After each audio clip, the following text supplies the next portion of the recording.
Today, we are diving headfirst into a real mystery, one that sits right at the crossroads of mathematics, ancient history, and, believe it or not, cryptography. Is it possible there's a message, a cipher even, hidden inside one of the most famous numbers in the universe? Let's find out. So, it all starts right here with this, a 14 by 14 grid just packed with numbers. At first glance, you might think, okay, it's just random digits, right? But if you stick with me, you're going to see that there's an incredible, complex structure hiding in plain sight. And that really brings us to the big question, the one we're going to try and unravel today. Is this whole thing just a wild statistical fluke, or are we looking at something that was deliberately designed?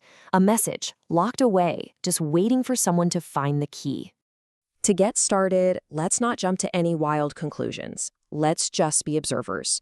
We're going to start by just looking at the surface, peeling back the very first layer of this puzzle. Okay, so the very first clue, the first thing that might make you pause, pops up when you look at the corners and the dead center of the grid. See that? There's this weird symmetry. We've got 3s in 2 corners, 4s in the others, and a single number 1 sitting right there in the middle. And right there, that's our first big aha moment. If you read those numbers from the top right corner to the center and then to the top left, you get 314. That is the unmistakable signature of pi.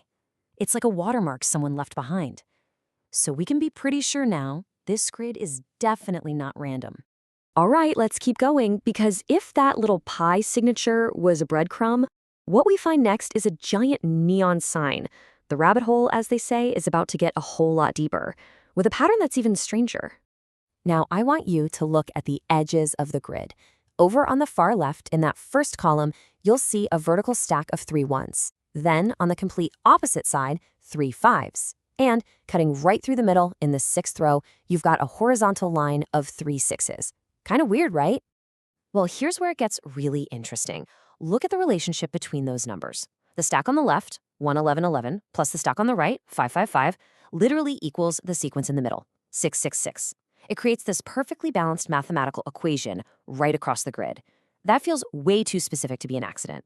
So we have these strange, perfect mathematical signatures baked into the grid. But what is the grid? Where do all the other numbers come from?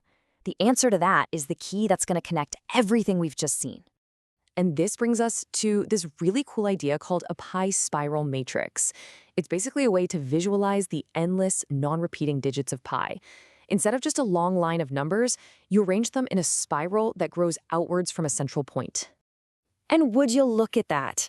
It turns out the entire 14 by 14 grid is the first 196 digits of pi that come after the decimal. The sequence kicks off with that 1 we saw in the center, and then spirals clockwise, filling every single square perfectly. Okay, so that answers what the grid is. But it blows open a much, much bigger question. If these numbers are just the fixed, unchangeable digits of pi, how is it even possible that they also just happen to contain these other perfect, totally separate mathematical signatures, like that 111 plus 555 equation? So here's the crucial point. The proposed key to unlocking this paradox, how pi could just randomly contain these other perfect patterns, it comes from a place you would probably never, ever expect: an ancient biblical text. The theory is that the story in the 21st chapter of John gives us every single parameter we need to build this grid. Think about it.